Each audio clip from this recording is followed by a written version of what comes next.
Kebaktian ini berlangsung dalam nama Bapa, Anak, dan Roh Kudus.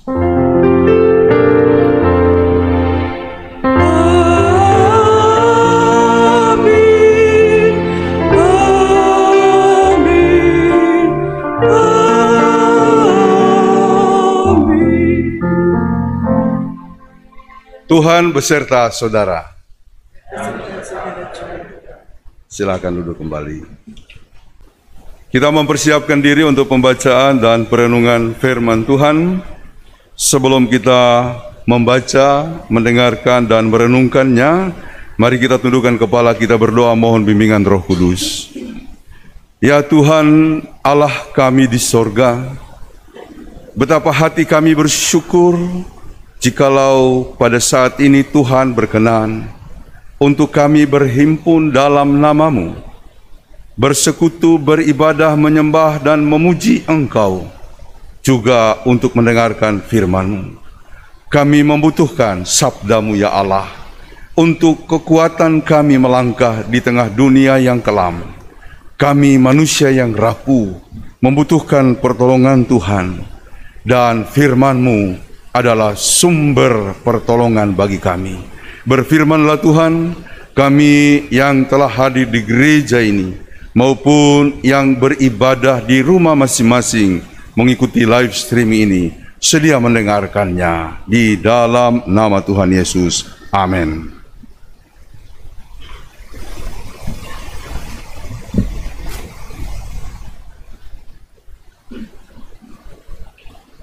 Bacaan pertama diambil dari Kejadian 18 ayatnya yang pertama sampai 10. Kejadian 18 ayatnya yang pertama sampai dengan ke-10. Allah mengulangi menjanjikan seorang anak laki-laki kepada Abraham. Kemudian Tuhan menampakkan diri kepada Abraham dekat pohon tarbantin di Mamre, sedang ia duduk di pintu kemahnya waktu hari panas terik.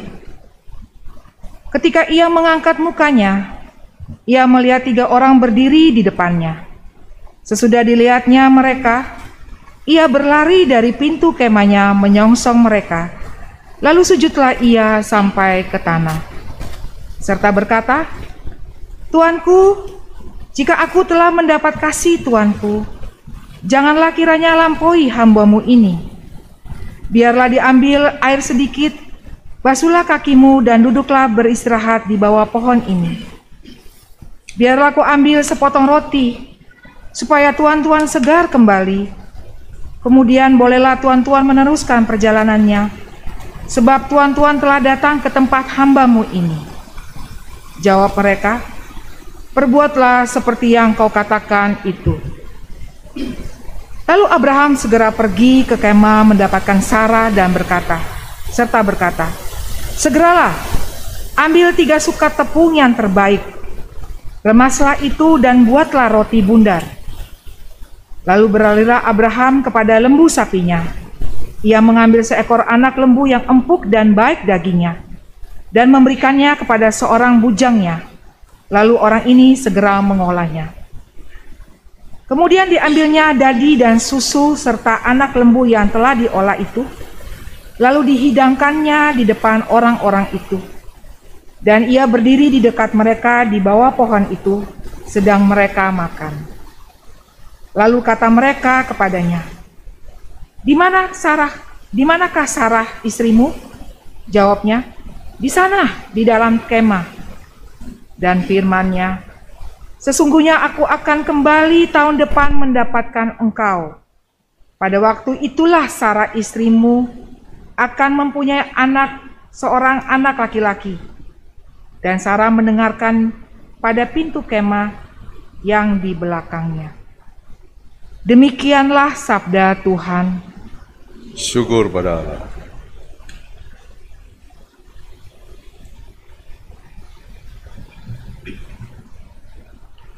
Antar bacaan dari Mazmur 15. Mazmur 15. Siapa yang boleh datang kepada Tuhan? Mazmur Daud. Tuhan, Siapa yang boleh menumpang dalam kemahmu? Siapa yang boleh diam di gunungmu yang kudus? Yaitu dia yang berlaku tidak bercela, yang melakukan apa yang adil, dan yang mengatakan kebenaran dengan segenap hatinya, yang tidak menyebarkan fitnah dengan lidahnya, yang tidak berbuat jahat terhadap temannya, dan yang tidak menimpakan cela kepada tetangganya, yang memandang hina orang yang tersingkir, tetapi memuliakan orang yang takut akan Tuhan, yang berpegang pada sumpah walaupun rugi, yang tidak meminjamkan uangnya dengan makan riba, dan tidak menerima suap melawan orang yang tak bersalah. Siapa yang berlaku demikian tidak akan goyah selama-lamanya.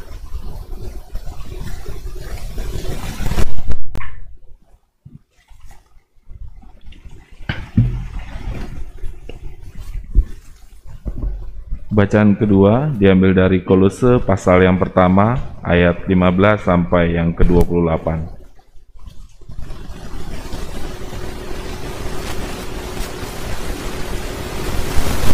Kolose pasal yang pertama ayat 15 sampai 28, demikian bunyinya. Ia adalah gambar Allah yang tidak kelihatan, yang sulung, lebih utama dari segala yang diciptakan. Karena di dalam Dialah telah diciptakan segala sesuatu yang ada di sorga dan yang ada di bumi, yang kelihatan dan yang tidak kelihatan, baik singgasana maupun kerajaan, baik pemerintah maupun penguasa, segala sesuatu diciptakan oleh Dia dan untuk Dia. Ia ada terlebih dahulu dari segala sesuatu dan segala sesuatu ada di dalam Dia. Ialah kepala tubuh, yaitu jemaat. Ialah yang sulung yang pertama bangkit dari antara orang mati, sehingga ia yang lebih utama dalam segala sesuatu. Karena seluruh kepenuhan Allah berkenan diam di dalam Dia, dan oleh Dialah ia memperdamaikan segala sesuatu dengan dirinya, baik yang ada di bumi maupun yang ada di sorga, sesudah ia mengadakan perdamaian oleh darah salib Kristus.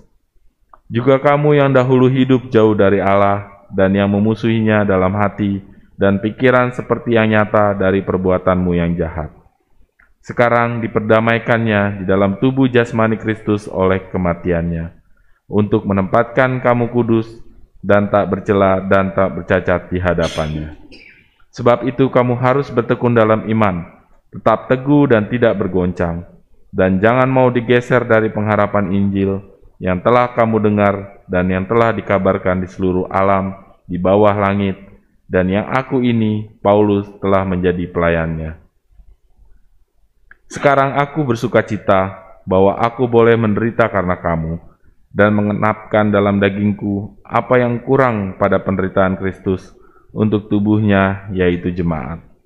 Aku telah menjadi pelayan jemaat itu, sesuai dengan tugas yang dipercayakan Allah kepadaku, untuk meneruskan firman-Nya dengan sepenuhnya kepada kamu, yaitu rahasia yang tersembunyi dari abad ke abad dan dari turunan-turunan, tetapi yang sekarang dinyatakan kepada orang-orang kudus-Nya. Kepada mereka Allah mau memberitahukan betapa kaya dan mulianya rahasia itu di antara bangsa-bangsa lain, yaitu Kristus ada di tengah-tengah kamu, Kristus yang adalah pengharapan akan kemuliaan. Dialah yang kami beritakan, apabila tiap-tiap orang kami nasihati dan tiap-tiap orang kami ajari dalam segala hikmat, untuk memimpin tiap-tiap orang kepada kesempurnaan dalam Kristus. Demikianlah sabda Tuhan. Syukur pada Allah. Bacaan Injil pada hari ini diambil dari Lukas 10 ayat 38 sampai 42. Lukas 10 ayat 38 sampai 42. Ketika Yesus dan murid-muridnya dalam perjalanan, tibalah ia di sebuah kampung. Seorang perempuan yang bernama Marta menerima dia di rumahnya. Perempuan itu mempunyai seorang saudara yang bernama Maria. Maria ini duduk dekat kaki Tuhan dan terus mendengarkan perkataannya. Sedang Marta sibuk sekali melayani.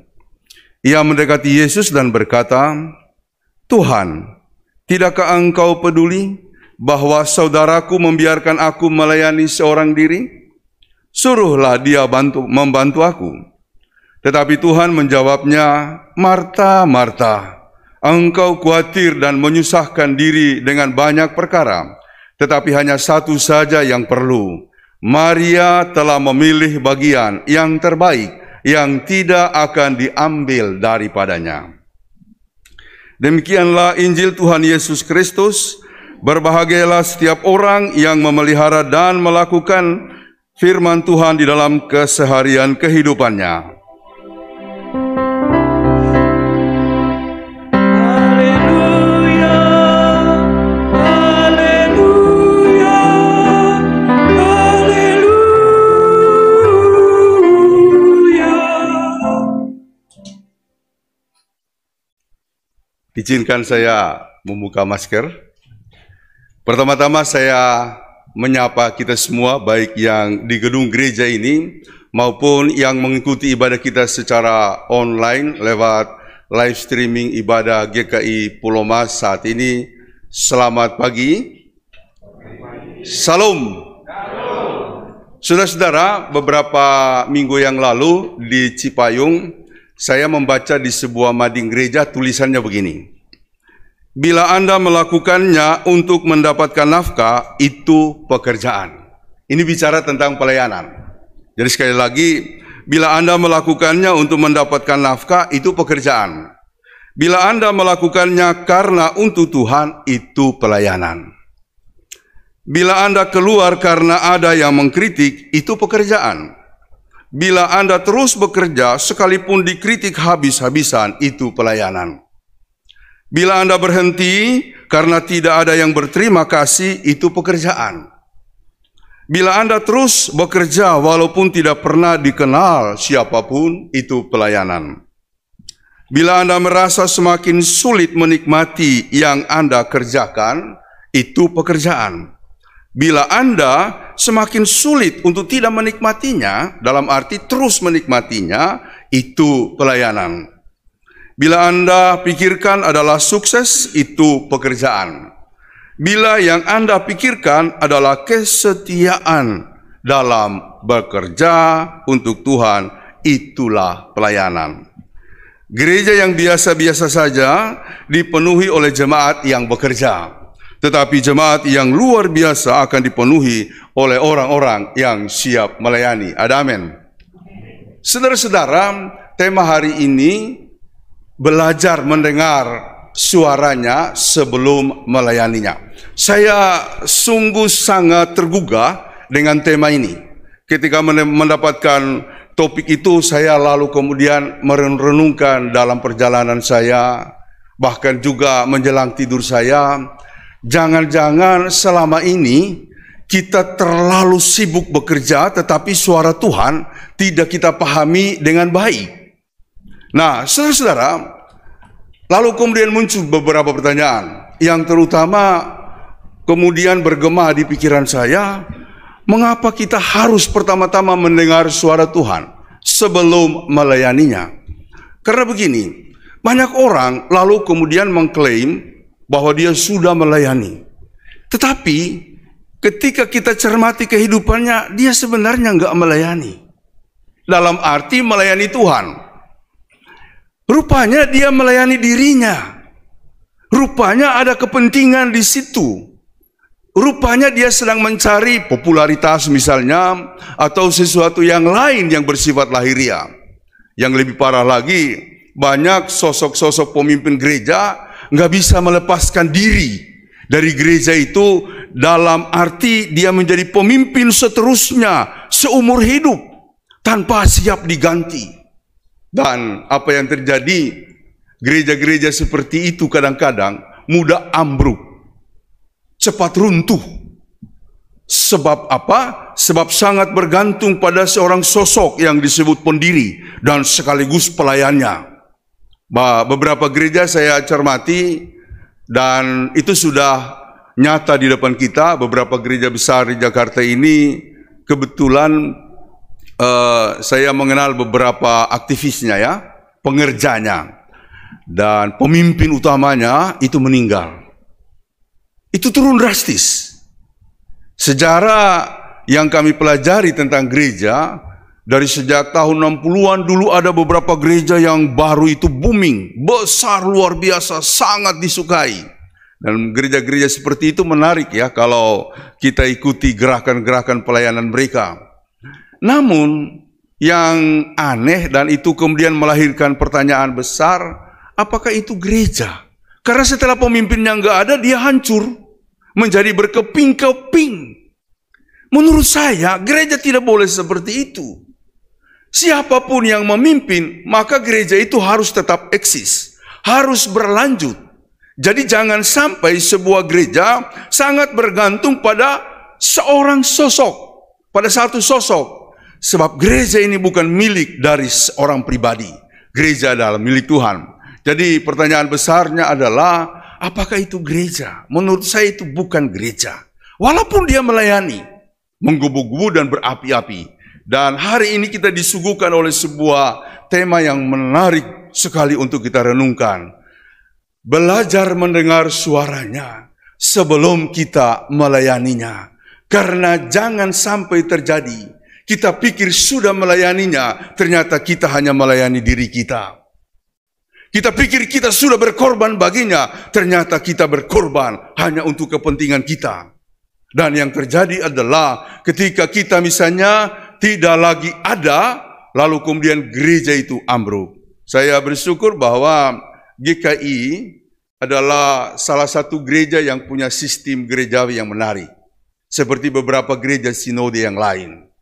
Sistemnya itu adalah sistem yang sangat memadai untuk kita mewujudkan pelayanan. Pelayanan dari jemaat untuk jemaat oleh jemaat. Dalam rangka apa? Dalam rangka untuk memuliakan nama Tuhan. Sehingga payan misalnya diganti, lalu itu tidak akan berpengaruh bahwa tiba-tiba orang akan meninggalkan, bukan payan lagi. Saya nggak mau ke gereja. Sekarang Pak Timo, saya nggak suka Pak Timo. Tidak pengaruh. Ya, karena sistem kita mengatur bahwa yang dipilih itu bukan penguasa gereja, melainkan pelayan gereja. Sehingga dalam segala hal kita dikontrol oleh jiwa pelayanan ini. Bahkan sidang-sidang majelis lalu kemudian menjiwai sebuah spirit yang disebut spirit pelayanan. Sehingga kalau pelayan misalnya mulai melangkah agak sedikit otoriter, maka akan dikritik atau kemudian diingatkan, pelayan, bukan begitu. Kita melayani adalah dalam rangka kebersamaan. Kemajelisan kita adalah kolektif kolegial. Payan tidak bisa atau Pak Timo tidak bisa mengambil keputusan sendiri. Jadi saudara-saudara, saya sekali lagi sangat tergugah. Terutama untuk merenungkan langkah-langkah pelayanan saya selama ini. Memang ini kita harus renungkan. Betul-betul kita harus pertama-tama belajar mendengar suaranya. Sebelum kita jauh melangkah dalam pelayanan. Dikhawatirkan nanti kalau kita tidak kokoh dalam kemudian menginternalisasi suara Tuhan, menjadikan suara Tuhan sebagai bagian dari kehidupan saya, maka dikhawatirkan lalu pelayanan ini akan menjadi sesuatu yang salah kaprah, salah langkah. Ya, saya yakin GKI tidak akan ambruk. Ketua sinode diganti, ketua klasis diganti, siapapun pemimpin jemaatnya diganti tidak akan ambruk karena sudah terbukti. Dan saudara-saudara, dalam pengamatan saya, mungkin orang bilang, GKI bukan gereja yang meriah, ya, atau bukan gereja yang gegam gempita. Makanya tidak menarik. Nggak apa-apa. Pernah nonton konser klasik? Saya 2 kali ikut orkestranya Pak Stephen Dong. Ya, di Kemayoran dia punya gedung bundar, di lantai 3 itu ada ruang orkestranya yang megah sekali. Konon katanya itu yang termegah di Asia Tenggara. Jadi saudara-saudara, itu dia bangun dan dia sendiri sering menampilkan ya orkestranya karena dia seorang pendeta tapi juga seorang musisi. Yang menarik dari beberapa kali saya mendengar sharing kesaksiannya, dulu waktu dia membangun itu, dia ajukan proposal ke pemerintah, kepada siapa saja yang dia harapkan bisa membantu. tapi nggak dapat. Sehingga dia berpikir, bahkan kemudian menjadi sadar, loh kenapa saya minta kepada manusia? Pertama-tama kok langsung proposal, mengapa saya tidak minta kepada Tuhan? Makanya dia kemudian mengajak jemaat, ayo kita bersatu, kita minta kepada Tuhan. Tuhan, kami membutuhkan ruang orkestra untuk pelayanan dalam melalui puji-pujian. Setelah itu, lalu kemudian banyak orang membantu. Ya, banyak pengusaha-pengusaha membantu dia dan dapatlah dibangun. Nah, ceritanya sekali waktu saya mengikuti orkestra dia, seorang seriosa dari Korea datang. Oh, enak sekali. Nah, kita tahu kalau konser seperti itu atau orkestra seperti itu harus rapi ya. Kita harus rapi. Kemudian ada panduannya bahwa sementara orkestra lagi jalan tidak boleh ada yang lalu lalang. Bahkan tidak boleh ada yang keluar masuk. Nah, begitu peraturannya. Ya, mirip-mirip kalau kita misalnya lagi lomba paduan suara ya. Saya dulu mengikuti Pesparawi, paduan suara Gerejawi Nasional di Medan. Jadi setiap kali ada yang mau tampil, itu nggak boleh ada yang jalan, nggak boleh ada yang buka pintu. Makanya di pintu itu sudah ada yang jaga. Siapa yang mau masuk di stop. Nanti sudah habis penampilan grup A misalnya, ada jeda sedikit baru mereka diperbolehkan masuk kalau ada kursi yang kosong. Jadi demikian juga yang mau keluar. Nah, Pak Stephen Tong sudah mengaturnya demikian. Tiba-tiba Bapak Ibu Saudara, lagi dia asik memimpin orkestra dengan penyanyi seriosa yang dari Korea itu, ada ibu lewat di balkon. Depannya itu ada balkon, mungkin dia kebelet begitu, buru-buru mau ke toilet. Itu pas Stephen Tong langsung berhenti. Hei ibu, sudah dibilang kalau lagi konser, lagi jalan, lagi nyanyi, jangan lalu lalang. Itu ibu kaget. Ya, dia langsung mundur kembali ke tempat duduknya. Ya, mungkin kencingnya yang tadi mau keluar masuk lagi barangkali ya. Barangkali. Bayangkan sementara dia mimpin orkestra, dia berhenti dan menegur ibu itu. Saudara-saudara, begitulah situasi kalau konser klasik atau orkestra. Orkestra itu salah satu konser musik klasik begitu ya. Tertib, rapi, saudara-saudara. Beda kalau kita ikut konser lagu-lagu pop begitu ya. Misalnya di GBK atau penyanyi penyanyi terkenal datang, itu kita baru masuk di ruangannya aja kita udah dengar musik sudah goyang-goyang, udah ngangguk-ngangguk atau goyang-goyang badan begitu ya. Kita mau masuk di situ juga cuma pakai hot pen, nggak ada yang larang. Jadi itu perbedaannya. Tapi lihat, musik mana yang bertahan? Musik klasik tetap abadi. Ya, sampai sekarang kita suka nonton lagu-lagu klasik. Nah, sementara lagu-lagu pop itu mungkin sama pada zamannya booming, tapi sesudah itu lalu hilang. Tapi musik klasik itu tetap abadi, karena dia ada tatanannya, ada semacam aturan-aturan yang penuh dengan nilai etika bagi seorang yang mau hadir di situ. Orang bilang mungkin GKI klasik atau gereja-gereja lain yang bersinode klasik, tidak apa-apa. Tapi gereja yang punya tatanan, itulah yang akan bertahan sampai kapanpun. Dan tatanan itu dibuat bukan dalam rangka memang membuat segala sesuatu pelayanan itu menjelimet, bukan.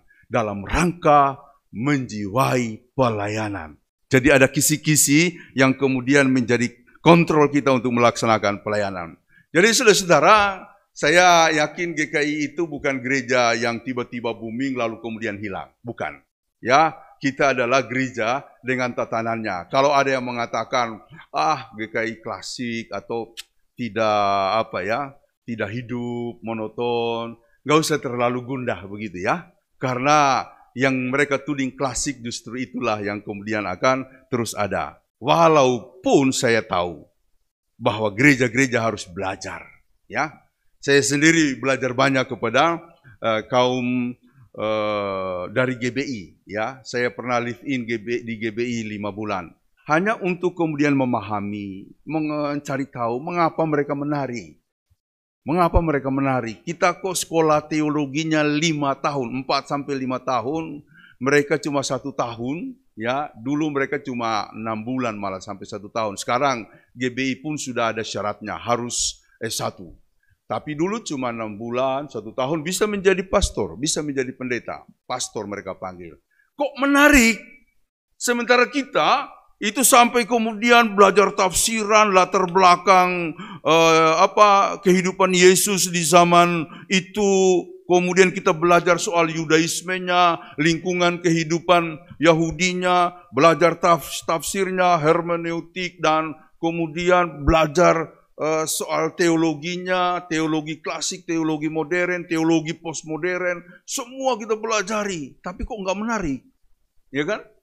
Pelayanan pendetanya kok nggak menarik. Nah, itulah sebabnya saya lalu kemudian belajar apa sih yang membuat mereka menarik. Nah, maka lalu kemudian kita melihat, oh, rupanya mereka sangat lihai dalam menyampaikan firman. Soal performance mereka jago. Soal kemudian bagaimana menarik telinga orang, ya, karena pepatah mengatakan kalau mau menahan para pendengar audiens itu sama dengan bagaimana kita menahan keledai. Menahan keledai supaya dia ikut kita dari mana? Dengan memegang telinganya. Jadi audiens itu kita harus mampu tahan telinganya. Bila mana menarik, mereka akan tetap duduk antusias mendengarkan kita. Saudara-saudara, tetap kita harus belajar, tapi jangan terlalu gundah kalau mereka katakan bahwa gereja ini gereja kita klasik. Tapi saya tahu GKI bukan gereja seperti itu, dia selalu membaharui dirinya. Kembali kepada pertanyaan tadi, mengapa kita harus pertama-tama belajar mendengar suaranya? Mengapa sebelum kita lalu terjun dalam pelayanan? Karena begini, jangan sampai kita pikir kita melayani padahal tidak. Seperti yang saya katakan tadi, jangan sampai kita merasa, wah saya sudah berkorban, saya sudah memberikan hidup saya dalam pelayanan. Ternyata tidak. Oleh karena itu, saya akan memberikan beberapa poin penting dalam rangka seharusnya memang kita mendengar suara Yesus terlebih dahulu. Sebelum kita menggerakkan hidup kita, menggerakkan jemaat kita dalam pelayanan. Karena apa? Yesus perlu kita dengarkan. Yesus perlu kita cermati. Mulai dari yang pertama ini. Dia hadir ke dunia pertama-tama untuk memberitakan kerajaan Allah. Ya, Yesus hadir pertama-tama untuk memberitakan kerajaan Allah, bukan kerajaan dunia. Ketika murid-murid melihat bahwa kok guru kami lebih condong kepada sebuah sikap menerima penderitaannya, maka itu ada murid yang mengatakan, bisakah engkau memberikan jaminan bahwa kerajaan kita Israel ini akan menjadi kerajaan yang kokoh? Tapi Yesus mengatakan bukan kerajaan seperti itu yang hendak kubangun, melainkan kerajaan Allah. Jadi kerajaan Allah itu bukan soal teritori, bukan soal kerajaan dunia. Dia melainkan sebuah kerajaan hati. Saya berikan tanda petik di sini, kerajaan hati. Yang intinya adalah bagaimana kasih kepada Tuhan menjadi kuat, kasih kepada sesama menjadi nyata. Oleh sebab itu, hukum Tuhan yang kemudian disebutkan di dalam Ulangan, kasihilah Tuhan Allahmu dengan segenap hatimu, dan dengan segenap jiwamu, dan dengan segenap akalmu, serta segenap kekuatanmu. Itulah hukum kita, hukum kasih kita yang pertama-tama. Lalu kemudian setelah Yesus mengutip hukum terpenting itu dalam kehidupan orang-orang percaya, dia menambahkan, dan ada hukum yang kedua yang sama dengan itu, ialah kasihilah sesama manusia seperti dirimu sendiri. Saudara-saudara, inilah suatu bingkai kerajaan Allah yang dinyatakan oleh Yesus lewat pelayanannya. Kemudian untuk sampai pada langkah mengasihi Tuhan dengan sekuat-kuat hati, jiwa, bahkan pikiran serta kekuatan kita, lalu menyatakan dan mengimplikasikan kasih itu dalam bentuk pelayanan kepada sesama yang dia nyatakan secara total. Bagaimana saya mengasihi diri, maka saya juga harus mengasihi seperti itu untuk orang lain. Maka langkah terpenting dari situ adalah kita harus saling mengampuni. Saudara-saudara, Yesus banyak sekali berbicara soal pengampunan. Karena itu di dalam salah satu perkataan di ucapan doa Bapa kami, ampunilah mereka sebab aku telah mengampuni, ampunilah kami sebab aku terlebih dahulu telah mengampuni orang lain. Jadi itu yang pertama ya, yang pertama bahwa Yesus menyatakan kerajaan Allah, suatu kerajaan yang kemudian berintikan kasih kepada Allah dan kemudian kasih yang diimplementasikan kepada sesama manusia. Dan dunia kasih ini akan mulai kita jalankan dari sebuah kata, saya mengampunimu kawanku. Memang hatiku sakit. Saya mengampunimu istriku, suamiku. Saya mengampunimu saudaraku. Ada di sini yang masih menaruh dendam kepada keluarganya? Istri, suami, anak-anak, atau saudaranya? Hari ini saya mengajak, lepaskan pengampunan. Karena dengan melepaskan pengampunan, maka kemudian kita akan hidup dalam bingkai kerajaan Allah. Kerajaan Allah itu adalah sebuah space hidup dalam shalom. Tidak akan ada damai sejahtera yang nyata kalau kita tidak melepaskan pengampunan jika kita berselisih atau bermusuhan dengan orang lain. Corrie Boom, ini cerita ya, tahun 50-an. Dia adalah seorang warga negara Belanda bersama adiknya Betsy, mereka punya sebuah toko. Nah, ketika tentara Nazi memasuki negara Belanda, maka banyak orang-orang Yahudi ditangkap. Saudara-saudara, Corrie Boom ini lalu tergerak. Dia mengajak adiknya bagaimana kita menolong orang-orang Yahudi yang ditangkapi lalu kemudian dihukum di sebuah kamp penyiksaan. Nah, apa yang mereka lakukan itu tercium oleh tentara Nazi, lalu kemudian mereka ditangkap. Sesudah itu mereka ditaruh di sebuah kamp penyiksaan. Lama mereka di situ, dia ikut disiksa bersama-sama dengan orang Yahudi. Yang paling membuatnya dia sedih, adiknya meninggal. Pada saat itu adiknya demam, tapi tidak dipedulikan, malah parah. Penjaga dari penjara membuka bajunya sehingga dia telanjang dan akhirnya meninggal dalam keadaan demam tinggi. Saudara-saudara, untunglah dia selamat. Setelah kemudian masa kejayaan Nazi lewat, dia bebas dari penjara. Dari situlah dia tergerak untuk kemudian mengkampanyekan soal rekonsiliasi, perdamaian. Dia pergi dari satu tempat ke tempat yang lain, lalu kemudian dia menyampaikan kampanye untuk perdamaian. Dia kisahkan pengalaman pahitnya, tetapi dia berseru supaya kita ada perdamaian, supaya kita melepaskan pengampunan. Sekali waktu di daerah Jerman, dia ke sana lalu habis ibadah minggu, dia berbicara kepada jemaat seperti ini tentang rekonsiliasi, tentang perdamaian, tentang pengampunan. Setelah selesai acara itu, lalu kemudian dia keluar gereja, seorang bapak datang menyalami dia. Terima kasih Ibu Corrie Boom. Apa yang Anda sampaikan sungguh menyentuh hatiku. Ketika dia lihat orang itu, dia langsung tarik tangannya. Karena orang ini dulu yang menyiksa adik saya Betsy sampai mati. Tuhan, aku tidak bisa mengampuni dia, katanya. Aku tidak bisa mengampuni orang yang telah membunuh adikku. Saudara-saudara, tetapi di hati kecilnya muncul pertanyaan besar. Lalu mengapa saya mengkampanyekan pengampunan? Itu menjadi pergumulan yang sangat berat. Sampai dia berkata begini, Tuhan, tolonglah aku untuk menyalaminya. Maka saat itu tangannya tergerak untuk menyalaminya. Di situ dia menggenggam tangan orang yang telah membunuh adiknya. Dia merasakan damai. Memang dia pembunuh yang melahirkan rasa benci yang kuat. Tetapi ketika dia menyalaminya dan memberikan pengampunan, ada damai yang begitu besar di hatinya. Jadi saudara-saudara, kerajaan Allah adalah kerajaan kasih, dan inti daripada kasih adalah kerelaan kita untuk mengampuni orang lain. Yang kedua, saudara-saudara, mengapa kita harus belajar dan kemudian mendengar suaranya sebelum kita melayani, adalah dia datang untuk melayani, bukan dilayani.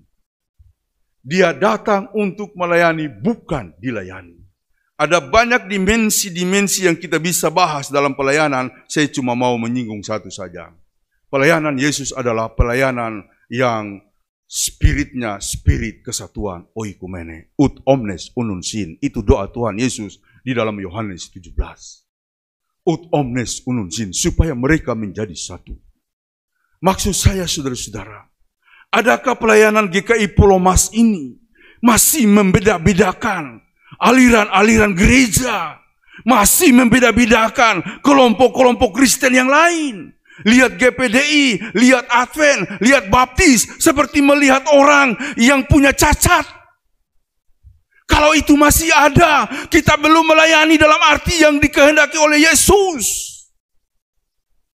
Saya live in hanya untuk mengikis virus-virus yang ditaburkan oleh orang-orang yang dulu pernah mengajari saya di sekolah minggu dan remaja. Pentekosta itu sesat. Setelah saya sampai di Jakarta, kok saya sebagai pendeta masih punya pikiran itu. Itulah sebabnya saya pergi cari Pantekosta. Saya pergi cari GBI.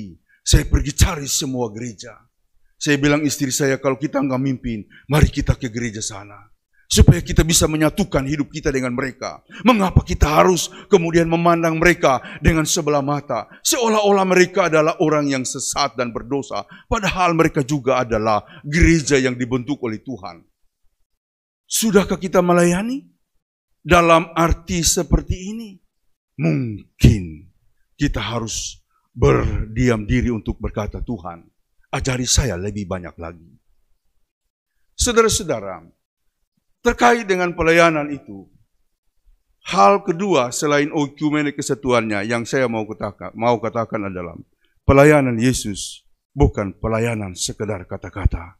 Pelayanan Yesus adalah pelayanan dalam sebuah pergulatan dan perjuangan. Ya, pergulatan dan perjuangan. Pernah dengar cerita mengenai seorang bapak yang ditemui oleh Tuhan, lalu kemudian, hai bapak, aku minta, karena Yesus ingin membentuk hidupnya. Aku minta di depan rumahmu itu, dia orang miskin, di depan rumahmu itu ada sebuah batu besar. Doronglah. Saudara-saudara, karena Tuhan memintanya demikian, dan dia senang sekali berjumpa dengan Tuhan, lalu besok pagi dia mendorong batu besar itu. Dia berusaha untuk kemudian menggesernya, tapi tidak berhasil. Dia tidur, lalu menghimpun tenaga, besok setelah sarapan dia dorong lagi. Berminggu-minggu, berbulan-bulan, tapi tidak berhasil. Lalu iblis datang dan mengatakan, hai Bapak, mengapa engkau melakukan hal yang sia-sia? Tidak perlu kau lakukan. Siapapun yang menyuruh itu, batu itu tidak akan bergeser. Batu itu tidak akan bergeser. Dia terpengaruh, saudara-saudara. Terpengaruh. Lalu kemudian, akhirnya dia di dalam doanya, kemudian berkata kepada Tuhan, sia-sia pekerjaan yang kau berikan kepada saya. Saya tidak mampu untuk menggesernya. Karena itu percuma katanya. Percuma untuk meneruskannya. Lalu Yesus mengatakan begini setelah berbulan-bulan. Bapa, tidak ada yang percuma. Kalau aku menyuruhmu tidak ada yang percuma. Memang batu itu tidak bergeser. Tapi coba lihat dirimu. Dirimu yang dulu kurus sekarang udah kekar bukan? Makin berotot.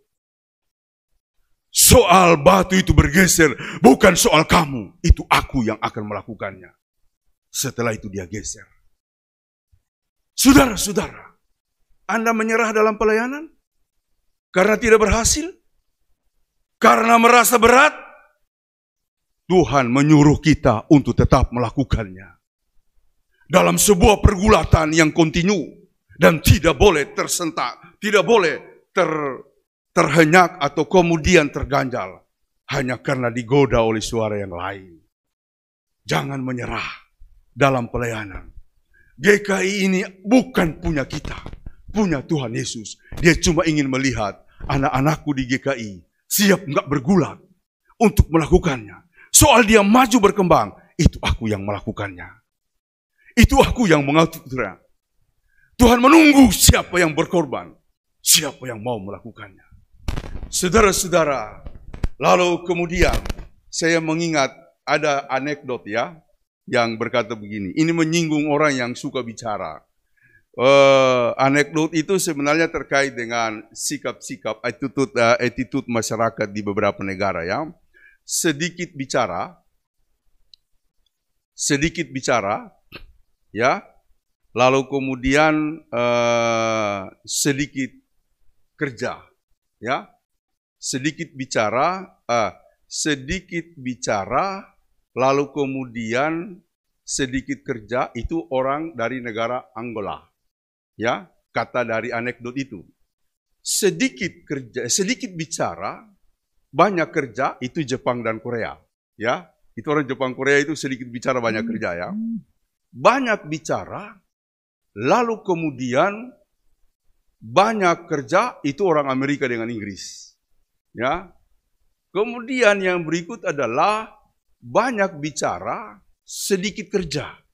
Itu katanya dari India, mohon maaf ya. Itu anekdot ya, itu dari India. Banyak bicara tapi sedikit kerja, itu dari India. Lalu saya cari tahu kok Indonesia tidak masuk dalam beberapa kategori itu. Karena apa?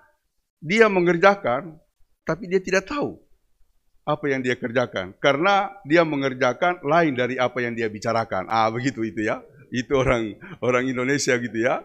Di Indonesia, ya kan kadang-kadang kita disuruh buat ini, yang dia lakukan lain begitu ya. Itu Indonesia. Saya pikir wah jelek sekali kesan orang begitu ya tentang Indonesia ya. Itu hanya anekdot ya. Mohon maaf kalau misalnya tidak berkenan. Saudara-saudara, pelayanan bukan soal bicara saja. Tapi soal bagaimana kita bekerja. Plus bagaimana kita bergulat. Ya. Saudara-saudara, selanjutnya, melayani adalah sebuah pekerjaan dengan dinamika. Saya rela mati demi orang lain. Bukan cuma sekedar berkorban ya. Harus sampai pada sebuah moto, rela mati bagi orang lain. Saya pertama-tama taruh quote dulu ya, mati. Rela berkorban demi orang lain.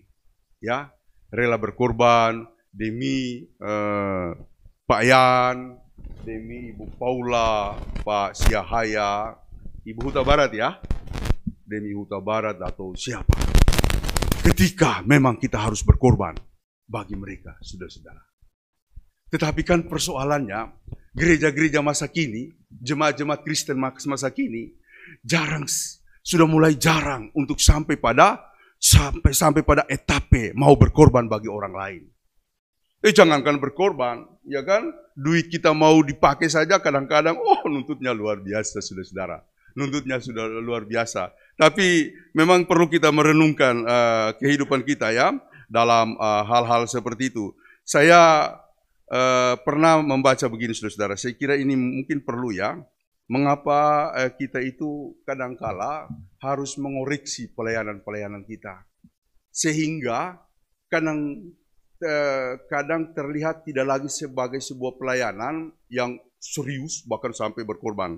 Ada suatu uraian ya yang saya kira begini ya. Ada seorang bapak, dia menjumpai Tuhan. Ini kisah ya. Lalu dia bertanya kepada Tuhan begini, Tuhan, apakah Anda punya waktu untuk saya sharing? Tuhan mengatakan, aku adalah kekekalan. Aku adalah Alfa dan Omega. Silahkan, saya selalu punya waktu untukmu. Hanya kamu yang tidak punya waktu untukku. Ya. Lalu kemudian Bapak itu berkata begini, Tuhan, apa yang paling mengherankan bagimu tentang kami manusia? Apa yang paling membuatmu heran tentang kami manusia?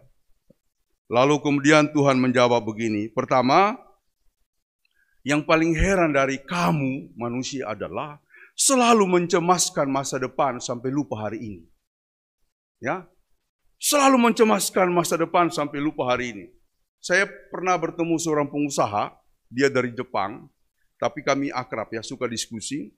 Dia pernah bilang begini, Pak Pendeta, tolong doakan saya supaya saya itu meninggalnya itu di atas umur 70-an tahun. Loh, kenapa minta begitu, Pak? Saya bilang, karena saya tidak siap untuk mati sebelum melihat anak-anak saya berhasil, bahkan melihat mereka menikah. Saya langsung bilang, Pak, anak-anak itu bukan kita yang memilikinya. Memang itu anak kita, tapi itu pemberian Tuhan dan dia adalah milik Tuhan. Masa depannya Bapak serahkan di dalam Tuhan. Oh, dia kaget. Dia tanya, kok Pak Pendeta bisa ngomong begitu? Saya jelaskan. Baru dia tenang. Saudara-saudara, baru dia tenang. Memang kehidupan ini, kalau tidak pakai insight Tuhan, perspektif Tuhan, di dalam hati tidak ada Kristus, semuanya serba mengkhawatirkan. Dan itulah yang membuat Tuhan heran. Manusia itu memang heran bagiku. Karena selalu mencemaskan masa depan sampai lupa menjalani hari ini. Apakah kita begitu? Ya, mikir masa depan, mikir apa yang besok akan terjadi, sampai lupa untuk berbahagia pada hari ini, bukan? Kebahagiaan itu bukan nanti, sekarang. Dan kebahagiaan itu bukan sama orang lain, tapi pada diri kita. Di mana? Di hati kita. Lalu kemudian, yang kedua, dia katakan begini. Yang saya juga heran bahwa kalian bertindak seolah-olah kalian tidak akan mati. Ada orang yang merasa sudah hebat berpikir bahwa dia itu akan hidup selamanya. Itu yang aku heran. Padahal kalian akan mati. Besok atau lusa kita tidak tahu. Saudara-saudara, yang berikut adalah kalian manusia itu saya heran. Cepat sekali bosan. Ya, sebagai anak-anak buru-buru minta dia dewasa. Ya kan?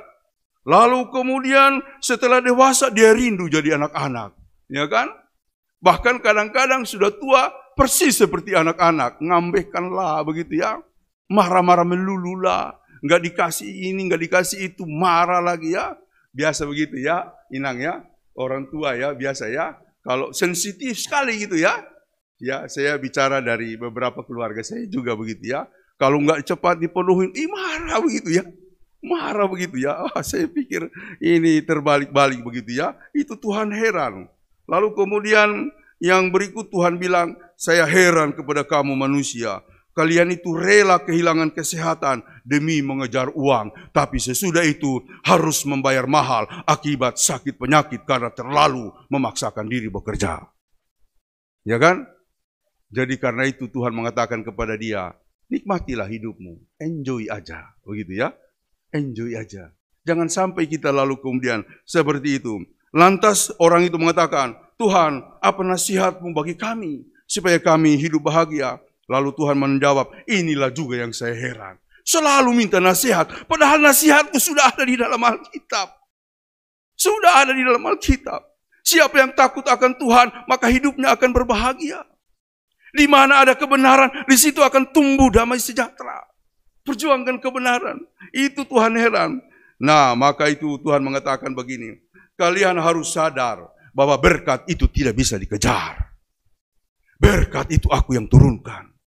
Jangan ngoyo dan ngotot untuk mencari berkat. Itu Tuhan yang memberikan. Maka itu di dalam Mazmur atau Amsal dikatakan. Ada orang yang tidur malam, dia mendapatkan roti. Ada yang bekerja dari pagi sampai malam, tidak mendapatkan apa-apa. Ya karena berkat adalah milik dari Tuhan. Dia mengatakan, jangan kejar berkat. Sebab berkat aku yang melemparkannya. Aku yang memberikannya kepada kamu. Dengan cara bagaimana? Jikalau engkau hidup rukun. Ya, Mazmur 133, alangkah indah dan baiknya jika saudara-saudara diam bersama dengan rukun. Ya, seperti minyak di kepala Harun yang meleleh ke janggut dan ke jubahnya. Maka demikianlah damai sejahtera akan diturunkan. Seperti embun dari gunung Sion turun ke Hebron. Begitu ya, ke bukit-bukit Hebron, atau dari bukit Hebron ke gunung Sion, nanti dicek begitulah. Sebab kesanalah aku akan memerintahkan berkat kehidupan untuk selama-lamanya. Harus kompak, harus damai. Jangan bodoh dalam kehidupan ini dengan membanding-bandingkan hidup kita dengan orang lain. Itu kata Tuhan ketika dia memberikan nasihat. Lalu yang terakhir dia mengatakan, ingat, orang yang disebut kaya itu bukan ketika dia menerima banyak, tapi ketika dia memberi banyak. Orang yang memberi banyak selalu berkata pada dirinya, cukuplah. Mungkin 50.000 ini bermanfaat untuk gereja. Mungkin 10.000 ini bermanfaat untuk anak-anak di panti asuhan. Jangan kau habiskan, Pinehas. Sebab harta yang diberikan Tuhan kepada kita, ada hak orang miskin di situ. Ada hak daripada mereka yang melayani di situ. Saudara-saudara, bagaimana kita akan berkorban kalau misalnya yang diherankan oleh Yesus masih tergambar dalam kehidupan kita. Dan pada akhirnya, saudara-saudara yang dikasihi oleh Tuhan Yesus, saya mengajak kita semua begini. Di tengah riuh dan gegap gempitanya dunia kita karena berbagai-bagai kemajuan. Sekarang ini kemajuannya luar biasa, saudara-saudara. Ya, TikTok lah, Instagram lah, belum lagi yang memang kaya dari TikTok, Instagram, YouTuber, begitu ya. Ada yang income-nya itu per bulan miliaran, begitu ya. Oh, luar biasa. Saya ingin mengatakan begini, berjalanlah dalam sebuah kendali Tuhan, yaitu ketika Dia mau bersuara kepada kita. Jalanilah hidup ini seperti Maria, bukan seperti Marta. Kisah Maria dan Marta bukan soal larangan Tuhan kepada Marta untuk bekerja, bukan. Dia tidak melarang orang bekerja. Ini adalah bicara soal priority. Mana yang paling prioritas dalam hidup kita. Tetapi seringkali kita lebih memprioritaskan kegiatan kita, hidup kita, termasuk kami mungkin. Kadangkala kita lebih fokus kepada kesibukan kita. Tapi sebenarnya kita tidak mendengarkan Tuhan. Sehingga kalau orang lain tidak bekerja, kita marah. Hei, saya mati-matian loh. Kok kamu bisa? Bisa. Hanya melihat saja. Bisa. Hanya ngintip di grup. Nggak ada komen-komennya. Ya kan begitu sekarang ya. Saya lihat banyak orang di grup marah begitu ya. Ngintip aja sampai ada teman saya sensi marah. Dia langsung hapus itu grup. Ya daripada nggak ada komen-komen, sudah saya kirim, sudah saya buat ini, udah dihapus saja. Dia left begitu ya. Padahal dia yang admin. Kita tidak bisa jadi admin. Karena kalau umpamanya kita harus operasikan grup itu, dia harus pindahkan ke kita adminnya. Dia satu-satunya admin, dia keluar, ya kita cuma saling ngintip, nggak bisa ngapa-ngapain. Ya, bayangkan ya, saudara-saudara, mari kita bergerak dalam pelayanan. Dengan satu panduan, suara Tuhan dinyatakan kepada siapa yang mau menjadi muridnya yang sejati. Jangan marah kalau teman kita mungkin malas. Jangan resah kalau umpamanya pelayanan kita tampaknya belum berkembang. Tidak usah khawatir bahwa yang hadir di sini baru beberapa orang. Karena saya sudah terlatih untuk memimpin pelayanan. Jika satu pun hadir, saya akan tetap melayani full. Saya tidak akan courting, saudara. Karena apa? Seorang pendeta GBI di Melaka, yang dulu saya pernah kunjungi, dia bilang kepada saya sebelum saya kembali ke Indonesia, Pinehas, kalau misalnya engkau nanti buat kebaktian, lalu cuma ada satu orang yang hadir, jangan kau courting firmanmu, apalagi ibadahmu, juga doamu. Bang, kenapa bang? Karena dulu saya melayani, kalau misalnya kita mimpin komisi cuma 3 orang, udahlah kita berdoa saja, sesudah itu kita bubar ya. Kan begitu, kita doa saja lalu kita bubar. Tapi dia bilang begini, Pendeta Nelson Sembiring itu mengatakan kepada saya begini, dia bilang, Dek, ketika saya membangun pelayanan di Melaka, kamu tahu, ini bukan tempat yang kondusif untuk kita membangun gereja. Sulit untuk kita membangun gereja. Karena itu saya membangun sebuah pelayanan dengan moto dari hero to zero, from hero to zero. Dan sekarang dia punya gereja besar di beberapa tempat, di Melaka, Seremban, dan Kajang. Saya lupa apa saya pernah cerita soal ini, tapi saya ulangi saja. Dia mengatakan, jangan kau courting ibadahmu atau firmanmu, hanya karena yang hadir cuma satu. Sebab pertama kali dulu saya membuka ibadah, kita sudah sebarkan undangan sama orang-orang yang kita kenal. Sudah jam 4, belum ada yang hadir, 30 menit kemudian 1 orang hadir, setelah itu jam 5, hanya 1 yang hadir. dia bilang kepada tim, pemain musik, singer semua, kita beribadah. Dia mimpin ibadah, menggebu-gebu dan bersemangat. Karena walaupun yang hadir itu cuma satu orang, saudara-saudara, dia melayani luar biasa. Ya, selesai. Bertahun-tahun kemudian dia membuka pelayanan dan berkembang. Setelah 10 tahun, dia membuat ibadah raya. Ya, ibadah KKR di suatu tempat. Banyak yang hadir karena jemaatnya sudah banyak. Lalu setelah ibadah itu, kemudian ada seorang bapak mengatakan begini kepada Pak Pendeta, masih ingat awak? Masih ingat saya? Aduh, sorry ya. Banyak orang jadi saya tidak lagi ingat. Itu loh, yang waktu 10 tahun lalu, yang waktu itu ibadah, cuma saya yang hadir. Rupanya kamu yang hadir waktu itu. Puji Tuhan kita bisa jumpa di sini. Begini pendeta, jadi saya merasa pada waktu ibadah itu, semua doa, bahkan semua berkat, itu lahirnya turun kepada saya saja. Ya kan? Makanya Tuhan buat saya berkembang dan berhasil. Ternyata orang itu menjadi pengusaha. Dan dia datang kepada pendeta Nelson dan mengatakan, pendeta, karena dulu pendeta mendoakan saya seorang diri, lalu saya menganggap berkat Tuhan semuanya masuk kepada saya, sehingga saya berhasil. Maka kini saya akan memberikan perpuluhan saya kepada gereja Bapa mulai bulan ini. Puji Tuhan. Begitu ya. Jadi saudara-saudara, bukan soal uangnya ya. Jangan kita tergiring ke situ, bukan soal uangnya.